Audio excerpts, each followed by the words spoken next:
John drove us down Esplanade to Portico at the edge of the French Quarter. Over burgers, John explained in detail some of life's subtle nuances when you're a loveless, young contract lawyer at an insurance company in a big city. One possible interpretation is that there aren't any.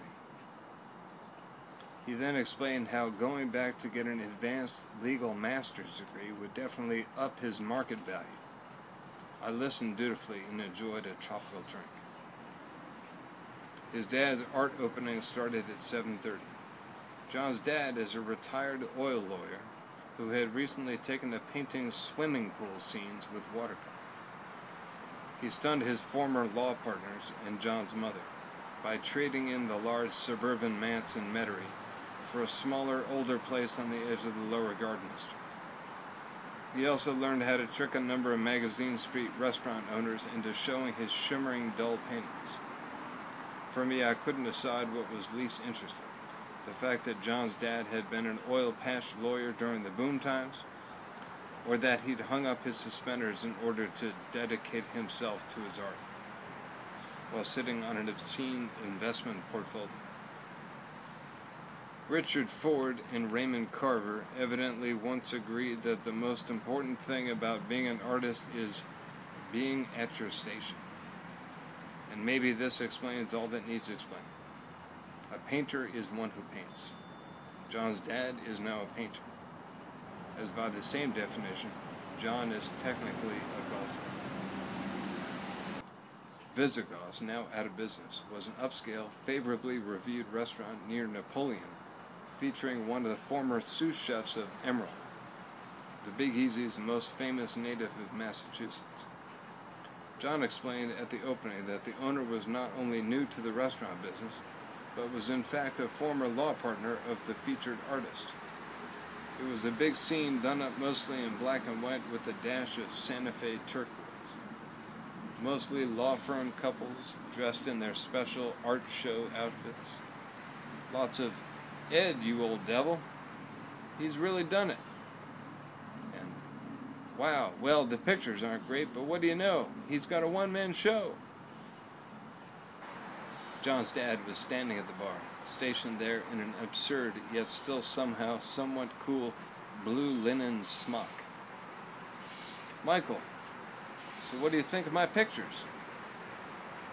"Not bad, considering," I told him generously.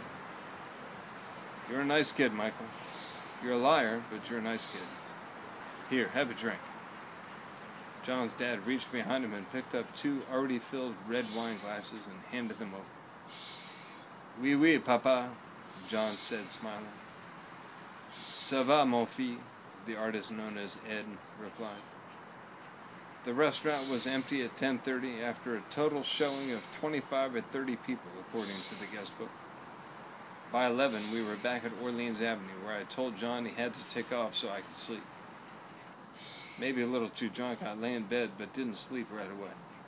At first I was just unwinding. But then I heard voices, intimate voices. Whispers and high and low humming muted through the inside wall of the bedroom. It was probably inevitable. 2 weeks sharing a shotgun, and up to that point not a single conversation overheard. All too noticeable, I listened to the light rain-like pitter-patter of swooning and inarticulate lovers after sex. Deep, mellow mumbling coupled with the nonsense talk and the hushed, trilling laughs of a younger woman. What do you know? I asked myself, straining to listen and not listen at the same time. Tony's got another woman. Antonio the romantic? No. Antonio the cheat, the liar, the con. Caught in the act. All that show for Carol, the love, the proposals, the dedication to the cause, and it turns out he's just the unoriginal prick I hoped he'd be. Antonio got up to go to the bathroom, and when he came back there were no more sounds. The footsteps, heavy even in bare feet, slowed to a stop, and I listened drunkenly until all vibrations had dissipated, and then I too fell asleep soundly. Monday morning the alarm went off at 6. Drinking juice in the kitchen at 7, I listened to Antonio put his boots on and leave through the front door. Was his play pal still sleeping, I wondered? Or had she already left? With the clunk of Antonio's boots, I remembered the sounds I'd heard. It felt quite righteously indignant. So this is what Carol's dealing with. I wondered for a few minutes how to handle the new information. To rat or not to rat. In the shower, my conviction faltered.